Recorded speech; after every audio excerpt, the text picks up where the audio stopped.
Welcome back to my channel learning continuous. మనము హిందూ పేపర్లో మొన్న 2 days బ్యాక్ 18th ఆగస్ట్ రోజు వచ్చిన న్యూస్ ఒకటి చూద్దాం. 18th ఎక్కడుంది? Is is 18th. దీంట్లో పేపర్ 1 కాదు, 2 కాదు, here. So SIT investigation finds irregularities in AP Group 1 recruitment process. The Special Investigation Team SIT probing the Andhra Pradesh Public Service Commission Group 1 recruitment process, for which the notification was issued on 31st December 2018, ante 8 years back andi, reportedly found many irregularities in evaluation of the answer sheets and selection of the candidates. As many as 1.14 lakh candidates had applied for the recruitment exam. The prelims were held in May 2019 ante 6 months tarvata, and the mains in December 2020 ante 1 year tarvata. Subsequently, evaluation was conducted and 9,679 aspirants qualified for mains and 165 were finally selected. Entamandi? 165.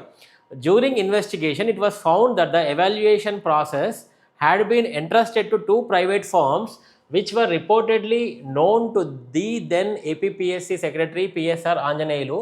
The SIT found that 452 qualified subject experts identified by the APPSC were sidelined, and about 25 school teachers, private lecturers, 66 data entry operators, clerks, security guards and electricians had been engaged. Electricians kuda nanta engaged for evaluations kosam security guards ni electricians kuda engage చేసుకురంట.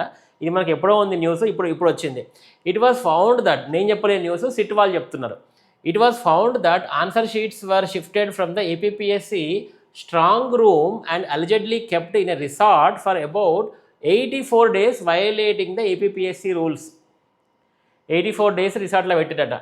Out of the 165 candidates, select ayinde 165 total ga selected candidates, OMR sheets of 160 candidates were reportedly altered. అమ్మో తమ్మొస్తుంది. 165లో 160 OMR sheets alter చేసిరంటే APPSC వాళ్ళకి దండం పెట్టాలి. First APPSC వాళ్ళ photo ఇస్తే నేను first దండం పెట్టుకుంటా. వాళ్ళకి వర్ రిపోర్టెడ్లీ ఆల్టర్డ్. ఆ 5 people ఏం చేసిరో మరి. And differences in signatures were detected in the case of 89 candidates, అంటే మోర్ దెన్ హాఫ్. 165లో 89 అంటే 90 కదా, more than half. The SIT, which submitted its report recently, stated, further probe is under the way, the investigation officer said in the report. SIT investigation report ఇంత గట్టిగా ఇచ్చినాక ఒకవేళ మళ్ళీ వెనుకకు పోతే పబ్లిక్కి తెలియదా ఏమవుతుందో? సో మోస్ట్లీ పోర్ అని అనుకుంటున్నాం. మరి పోర్ అని అంటే అంత పెద్ద రిపోర్ట్ ఇచ్చిరంటేనే దాని మీనింగ్ ఏంటిది? సిట్ ఇన్వెస్టిగేషన్ రిపోర్ట్ని మన వాళ్ళు మతలబ్ చేస్తారు కదా, కానీ నార్మల్గా ఏ గవర్నమెంట్ అయినా కానీ ఇంత గట్టిగా రిపోర్ట్ ఇచ్చిర్రు. హిందూ పేపర్లో 18th రోజు ఇంత పెద్ద ఆర్టికల్ వచ్చింది. అండ్ చంద్రబాబు నాయుడు గారు ఏపీ ప్రభుత్వంలో అవకతవకలు జరిగినాయని పెద్ద ఈనాడులో ఒక పెద్ద ఆర్టికల్ అది చూపిస్తా, అది కూడా చూపిస్తా. ఆర్టికల్ వచ్చింది. ఇంత వచ్చిందంటేనే ఈ ఎగ్జామ్ పీకింది అంతే. ఎగ్జామ్ పోయింది, ఇంకా ఆప్షనే లేదు. ఈ ఎగ్జాము ఖచ్చితంగా పోయింది కాబట్టి వీళ్ళు ఇంత పెద్ద రిపోర్ట్ ఇచ్చారు. ఓకే, నౌ ఇప్పుడు చూద్దాం. చూడొచ్చు మీరు, హిందూ పేపర్లో ఉంది 18th. అయితే మనకి ఎక్కడ దీని గురించి చంద్రబాబు నాయుడు గారు కూడా మాట్లాడారు. ఎప్పుడు?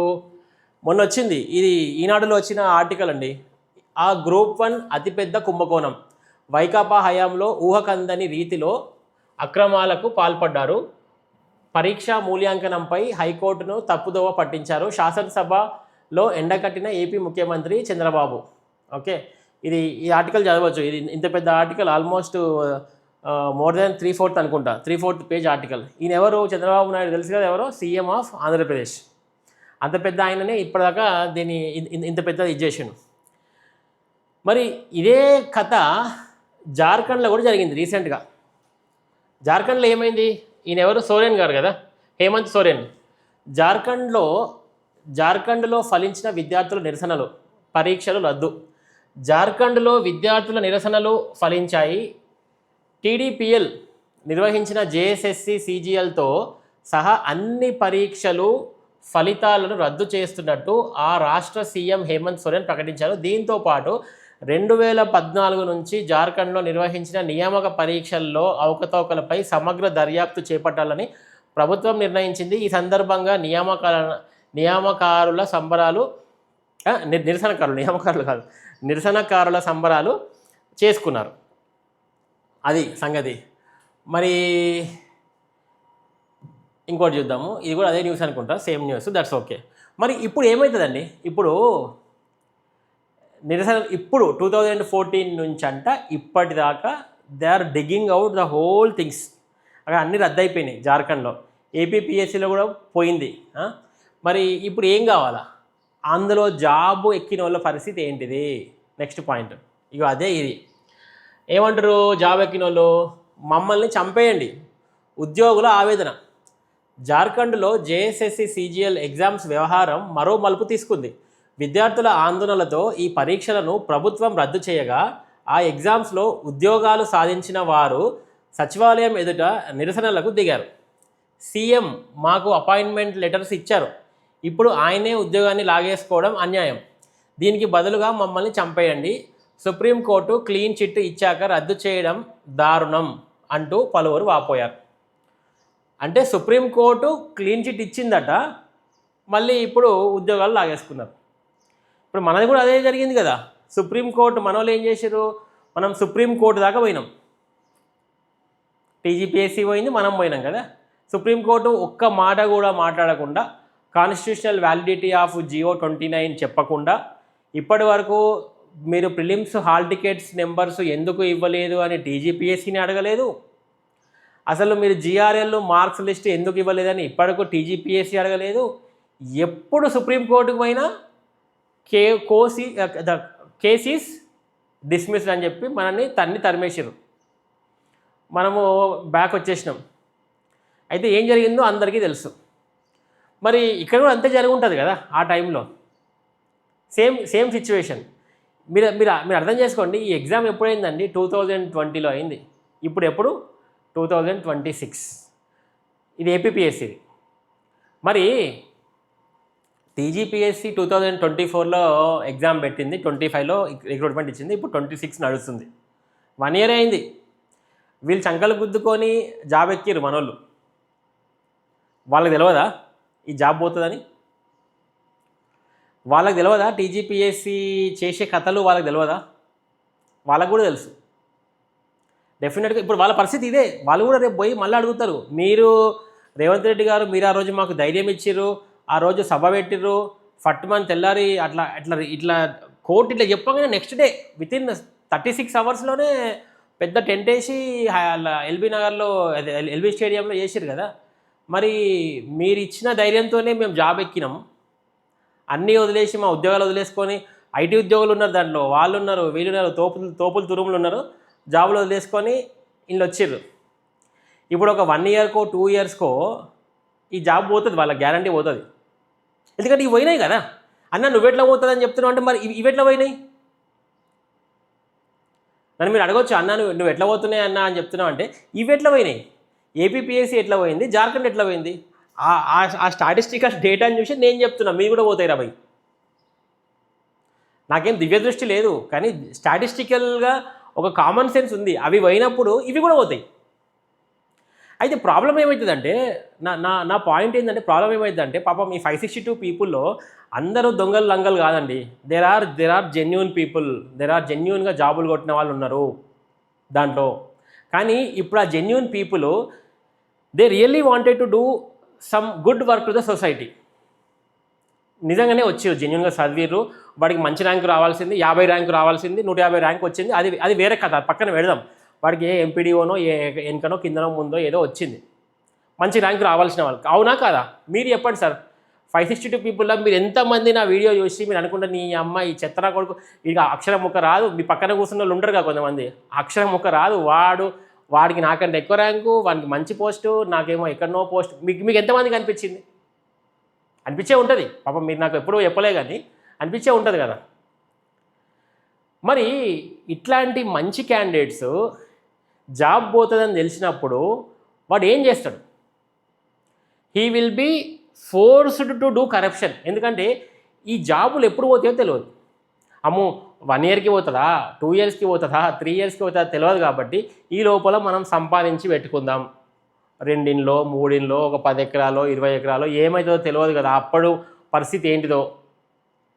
ఏదో ఒక రోజు జాబ్ అయితే పోతుంది. సో ఆటోమేటికల్గా వాడు సిన్సియర్గా పనిచేద్దాం అనుకున్నోడు కూడా because of this situation he will be forced to do corruption, he will be involved in the corruption. పోనీ వాడు మంచిగా ఉందామన్నా అని దోస్తులే చెప్తారు, అరే పిచ్చినా కొడుక మన జాబులు ఎప్పుడైనా పోతాయిరా, నువ్వు ఎందుకు అనవసరంగా అంత నీతిగా నిజాయితీగా ఉంటున్నావు, ఆ జాబ్ పోతే ఏం చేస్తావు, నీ పిల్ల రోడ్డు మీద పడతారు, అప్పుడు నీ ఏజ్ అప్పుడు ఎంత ఉంటుందో తెలియదు, నీకు ఉద్యోగం ఇస్తారో కూడా తెలియదు అని ఇది చేస్తారు. So the system itself is making the nice genuine sincere ఆఫీసర్స్ని కూడా కరప్ట్ చేయబడుతుంది. ఈవెన్చువల్గా కరప్ట్ చేయబడుతుంది. అవునా కదా? నేను ఇది చెప్పిన స్టేట్మెంట్ కరెక్టా కాదా అండి, మీరు చెప్పండి. అట్లా ఉంది. అండ్ నేను ఇంకోటి అబ్జర్వ్ చేసిన అండి, ఈ 562 పీపుల్ ఎవరైతే ఉన్నారో ఇప్పటి వరకు ఒక్కసారి కూడా టీజీపీఎస్సీ సార్ మనం వాళ్ళకి ఏదో వాళ్ళ లొల్లేంది సార్, మా హాల్ టికెట్ నెంబర్లే కదా ఇచ్చి పడితే అయిపోతుంది కదా, అంత వరుతున్నారు వాళ్ళు, మన జిఆర్ఎల్ లిస్ట్ అంటారు కదా అది ఇచ్చేసేదో అయిపోతుంది కదా సార్. వాళ్ళు అడిగేది 2 సరే జియో 29 కూడా వదిలిద్దామండి. జియో 29 అసలు ఫండమెంటల్ రూలే తప్పు. జియో 29 అది దాన్ని సెపరేట్ టాపిక్ పెడదాం, దాన్ని పక్కన పెడదాం. నెక్స్ట్ స్టేజ్కి వద్దాం. ప్రిలిమ్స్ హాల్ టికెట్ నెంబర్లు సార్ అలా మొకాన పడేస్తే ఈ ఆదిత్య బొమ్మ లాంటి వాళ్ళు అరవరు కదా సార్, నోరు మూసుకుంటారు కదా సార్, అది ఇచ్చేద్దాం సార్. జిఆర్ఎల్ లిస్ట్ ఇచ్చేస్తే ఇలా కొడుకుల నుంచి మనం తప్పించుకోవచ్చు కదా సార్. ఈ 2 కదా సార్ అడుగుతున్నది, మరి మనకు కూడా గొడవ ఉండదు కదా తర్వాత అని ఒక్కోళ్ళన్నా టీజీపీఎస్సీకి చెప్పొచ్చు కదా. చెప్పలే, ఇప్పటిదాకా ఎవరు చెప్పలే. పైగా నేను యూజువల్గా మనము ఒక కాంపిటేటివ్ ఎగ్జామ్ వస్తే నార్మల్గా ఒక 20-30 ర్యాంక్స్ వాళ్ళ పీపుల్ చాలా నోటెడ్ ఉంటారు సొసైటీలో, వాళ్ళని ఇంటర్వ్యూలు చేసుకుంటారు, యూట్యూబ్ ఇంటర్వ్యూలు చేసుకుంటారు, అది చేస్తారు. నేను ఇప్పటిదాకా ఐ హ్యావెంట్ సీన్ ఒక్కరు కూడా ఒకరిద్దరు చేసిరేమో, బట్ జెన్యున్గా బయటకి ఆస్పిరెంట్స్కి వచ్చి ఆస్పిరెంట్ కమ్యూనిటీ మనం ఒక చిన్న ఎగ్జామ్ రాసి పాస్ అయితేనే మన పక్కింటోడికి ఎదురింటోడికి మన తమ్ముడికి అరే ఆ ఎగ్జామ్ అట్లా రాయాలి, ఈ ఎగ్జామ్ ఇట్లా చదవాలి అని మనం చాలా ఉప్పొంగిపోయి గర్వంగా చెప్పుకుంటాం. ఇప్పటిదాకా నేను ఒక వీడియో చూడలే ఫ్రమ్ ద సక్సెస్ఫుల్ పీపుల్, ఇప్పటిదాకా ఒక వీడియో చూడలే. బీయింగ్ ఏ ఫెయిల్యూర్ అంటే మీరు అందరూ అంటారు కదా, ఎవరైతే TGPSC successful people including my wife okay says that, నేను వేరే వాళ్ళ గురించి మాట్లాడా, నా సొంత వాళ్ళు నన్ను అదే అంటారు. బీయింగ్ ఏ ఫెయిల్యూరు నేను ఏదో తాపత్రయపడుతున్నా మన పోరాళ్ళకి ఏదో హెల్ప్ చేద్దాం, అరే ఇట్లా చదవండి అట్లా చదవండి. మరి సక్సెస్ఫుల్ పీపుల్ మీరెందుకు చెప్పరు? ఒక్కసారైనా సక్సెస్ఫుల్ పీపుల్ అరే ఇట్లా చదవండి రా, ఇదిరా స్ట్రాటజీ, ఇట్లా మార్క్స్ ఇట్లా వస్తాయి, ఇట్లా మ్యాప్ పాయింటింగ్ ఇట్లా చేసుకోవాలి, ఏదో ఒక దిక్కుమాల స్ట్రాటజీ ఏదో ఉంటుంది కదా ప్రతి ఒక్కరికి. ఒక్కోటి చెప్పలే. పాపం అందులో జెన్యూన్గా ఉన్నోళ్ళని కూడా వీళ్ళు ఫేక్ గాళ్ళు, అరే నువ్వు మాట్లాడితే నువ్వు జారిపడతావు, నువ్వు జారిపడేది కాక మమ్మల్ని కూడా కిందకు గుంజుతావు అని పాపం అని భయపెట్టించేశారు. పాపం అలా నిజంగా భయపెట్టించారు. ఎంతమంది 562 పీపుల్ ఈ వీడియో చూస్తున్న వాళ్ళు గుండె మీద చేసుకొని చెప్పండి సార్. నిద్ర పడుతుంది అసలు మీకు? నాకు అర్థం కాదు. రాత్రిపూట నిద్ర ఎట్లా పడుతుందండి నాకు అర్థం కాదు. మీరు ఒక సొసైటీకి సర్వీస్ చేద్దామని వచ్చిన క్యాండిడేట్స్ ఇట్లాంటి అవకతవకలల్లో ఇరికితే ఏం చేస్తారు? సొసైటీకి ఏం చేస్తారు? ఒక రకమైన అంధభక్తులలాగా తయారయ్యారు. ఇప్పుడు అంధభక్తులు పొలిటికల్ పార్టీస్కే కాదు, దీనికి కూడా ఉన్నారు. ఇప్పుడు నేను రోజు చూస్తున్నా, I fight with people, so many people, there are many people who are in support of my voice, but at the same time I have to encounter so many people who are against my voice. వాళ్ళు ఏమంటారు అంటే, అన్న నువ్వు exam రాసి ఉండాల్సింది, నువ్వు exam రాసినాక నువ్వు successful అయినాక నువ్వు ఇవే మాటలు చెప్తే ఎక్కువ వర్త్ ఉంటుందంట నాకు. అంటే అది అంటే నేనంటే ఎగ్జామ్ రాయాలంట ఏదో ఒక ర్యాంక్ వస్తుంది కదా, ఏదో ఒక ర్యాంక్ వస్తుంది కదా, అప్పుడు నువ్వు ఆ ర్యాంక్ వదిలేసి నువ్వు ఈ మాటలు చెప్పన్నా వింటారన్నా అంటారు. నేను చెప్తే తప్పు కరెక్ట్ అయిపోతుందా? సరే, కరెక్ట్ తప్పు అవుతుందా, తప్పు కరెక్ట్ అవుతుందా? నాతోనేం సంబంధం అండి, తప్పు తప్పే కదా. ఈ ఆదిత్య బొమ్మ చెప్తే తప్పు అవుతుంది, లేకపోతే వాడు చెప్తే తప్పు అవుతుంది, వీడే తప్పు. తప్పు ఈజ్ తప్పు. నా సక్సెస్తోని దానికేం సంబంధం? అట్లా అంటే అందభక్తులు అట్లా మాట్లాడతారు. అన్న నువ్వు రాయాల్సిందన్న, తప్పు చేసినావు అన్న, నువ్వు రాయాల్సిందన్న అంటారు. నేను వాళ్ళకి ఒకటే ఆన్సర్ చెప్తా అబ్బా. ఇప్పుడు ఒక ఉపమానం చెప్తా, ఒక అనాలజీ చెప్తా. ఇప్పుడు నీకు ఆరోగ్యం బాగాలేదు అంటే, ఆ బాగాలేదు అంటే ఏమి నువ్వు చచ్చిపోయే స్టేజ్లో లేవు, ఓకే, ఏదో ప్రాబ్లం వచ్చింది, నాట్ అన్ ఎమర్జెన్సీ, బట్ కానీ it has to be addressed soon or later. నీ దగ్గర ఒక డాక్టర్ ఉన్నాడు, ఫేక్ డాక్టర్ అని తెలుసు, వాడికి అక్షరం రాదు పొట్టగా వస్తే, but he has all degrees ఉన్నాయి. నీకు ఎమర్జెన్సీ కాదు, but it has to be addressed. నువ్వు వాడి దగ్గరికి పోతావా, లేకపోతే ఒక 2 రోజులు అయినా పర్వాలేదు ఒక మంచోడి దగ్గరికి పోతావా?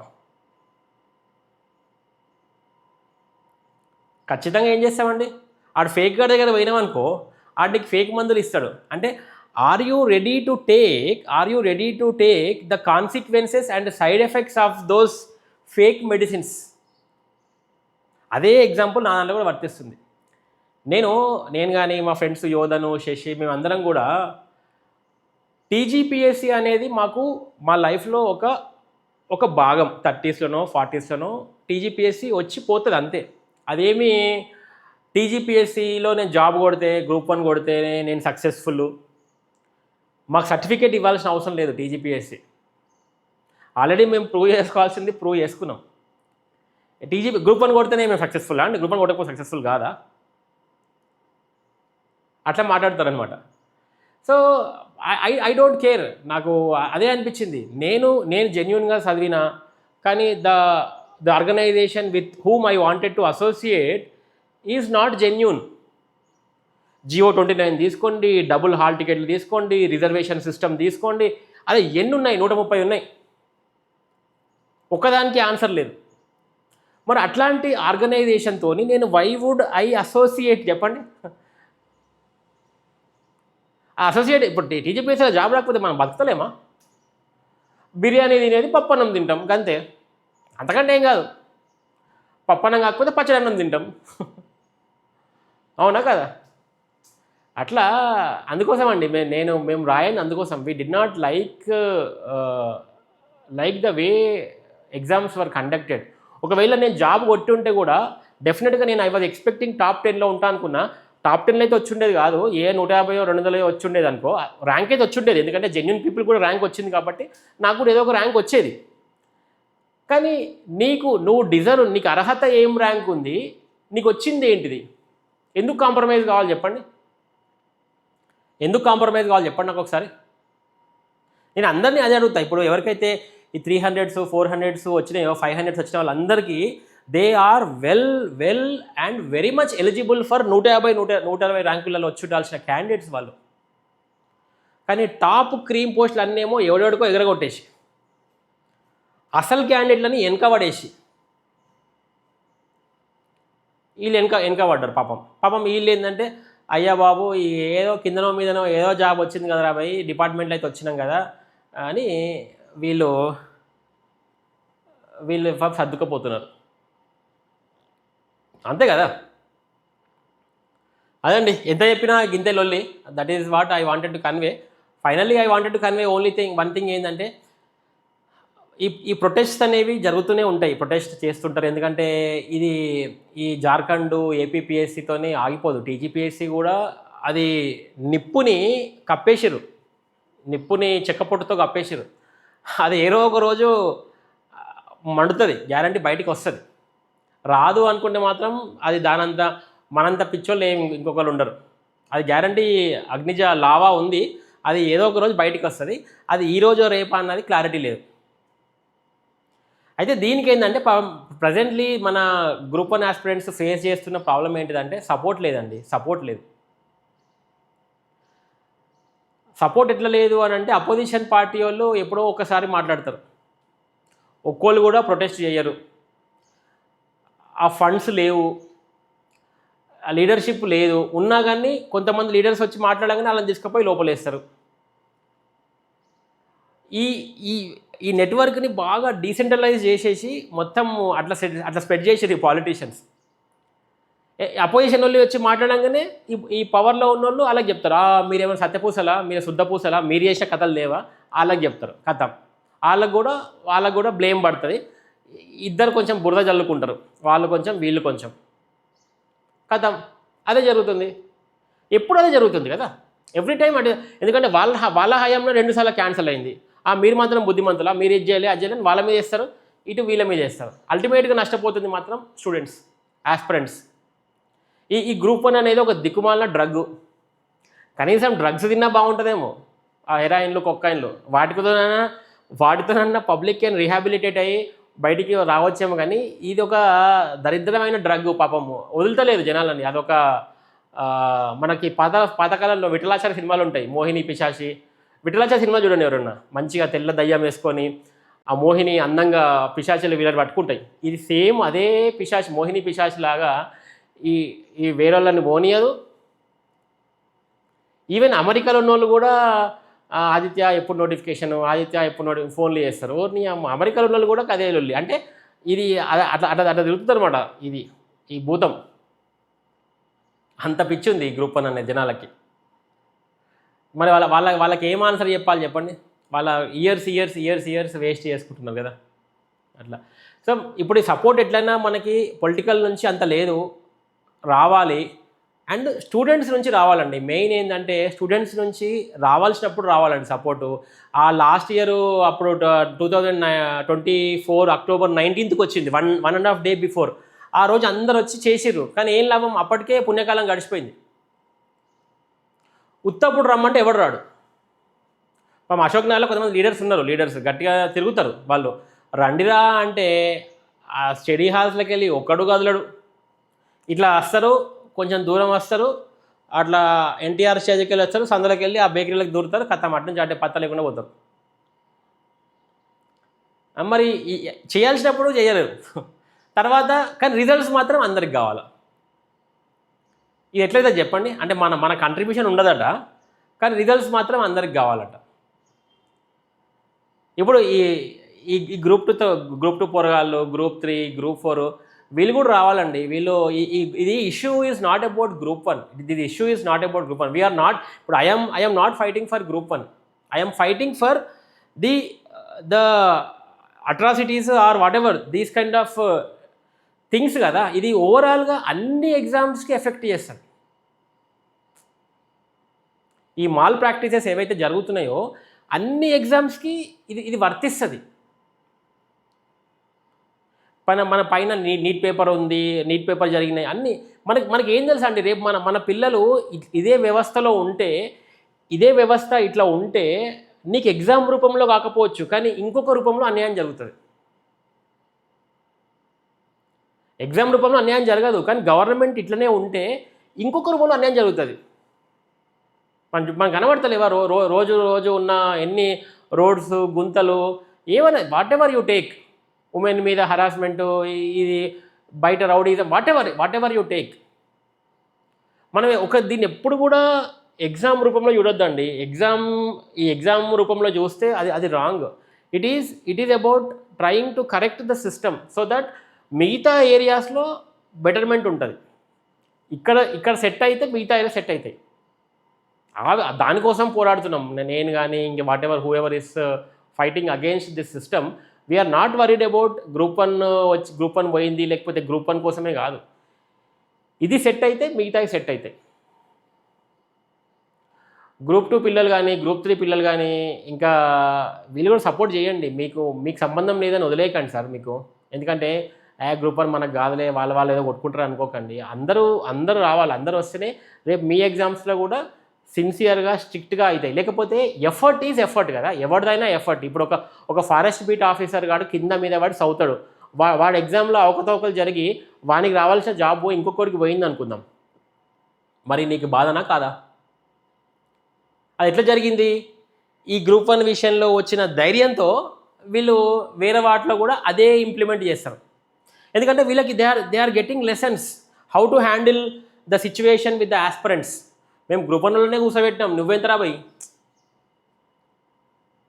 అంతేనా కదా? వాళ్ళకి ధైర్యం వచ్చేస్తుందండి. గవర్నమెంట్కి దే విల్ బీ హ్యాపీ. మేము గ్రూప్ 1లోనే వండబెట్టినాం, మాకు తెలుసు వాడి స్విచ్లు ఎక్కడ ఉన్నాయో మాకు తెలుసు, ఆ స్విచ్లు నొక్కితే వాడు నోరు మూసుకుంటాడని మేము వాళ్ళనే కూర్చోబెట్టినాం, మీరెంత అని మిమ్మల్ని కూడా కూర్చోబెడతారు. So I think it has to everyone should come out. ఇట్లా ఏమన్నా చేసినప్పుడు శాంతియుతంగా, నేనేమి బస్సులు తగలబెట్టండి, ఈ చేయండి అది చేయండి, ఈ మధ్య ఎవరో మాట్లాడుతున్నారు కదా అది చేయండి అట్లా కాదు. దట్ ఈస్ వైలెన్స్ రూపంలో కాదు. మన కాన్స్టిట్యూషన్ ఇచ్చింది శాంతియుతంగా మీరు వాయిస్ రేజ్ చేయొచ్చు, మీరు శాంతియుతంగా ధర్నాలు చేయొచ్చు, మాట్లాడవచ్చు, ఇష్యూస్ మాట్లాడవచ్చు, అంతే కదా? మన పొలిటీషియన్సే చేస్తారు శాంతియుతంగా ధర్నాలు, మరి మనం ఎందుకు మాట్లాడొద్దండి? అంతే కదా? మనమేమి బస్సులు తగలబెట్టమని మనమేమో ఈ కొట్టు తిట్టమని అంటలే కదా. శాంతియుతంగా నిరసన చేయొచ్చు, మాట్లాడవచ్చు. సో మేబీ ఈ వీడియో చూస్తున్న వాళ్ళు ఎవరన్నా మాకు సంబంధం లేదు అనుకోకండి. Going forward, if people are fighting, some leader is fighting against some issue, understand what is the issue, why they are fighting, what is the reason. ఈ ఇష్యూ రిజాల్వ్ కాకపోతే దీనికి కాన్సిక్వెన్సెస్ ఏముంటాయి, రిపర్కషన్స్ ఏముంటాయి ఆలోచించండి. ఊరికేనే మనకు సంబంధం లేదు కదా అని వదిలేయడం అయితే కరెక్ట్ కాదండి. మీరేమనుకుంటారు? నేను చెప్పిన దాంట్లో ఒకదానిలో తప్పు ఉంటే చెప్పండి, నేను I will correct my self. అదండి, కామెంట్ చేయండి కింద. నేను సబ్స్క్రైబ్ షేర్ అని ఎప్పుడు అడగను. అది నేను అందులో బాగా ఈగోయిస్టిక్. సబ్స్క్రైబ్ షేర్ అని ఎప్పుడు అది నేను అడుగుతలే. కామెంట్ చేయండి నేను చెప్పిన దాంట్లో. అన్న నువ్వు ఈ తప్పు చెప్పినావు కింద కామెంట్ చేయండి, నాకు చాలు. ఎందుకంటే I want to rectify my self, I want to improve my self. ఎందుకంటే నా ఛానల్ పేరే లెర్నింగ్ కంటిన్యూస్. నేను నాలెడ్జబుల్ అంటే కుదరదు కదా నాకు. I want to know the feedback. So అందుకోసం కామెంట్ చేయమంటున్నా. రైట్ అండి, thank you very much for watching my video. This is Aditya బొమ్మ సైనింగ్ ఆఫ్.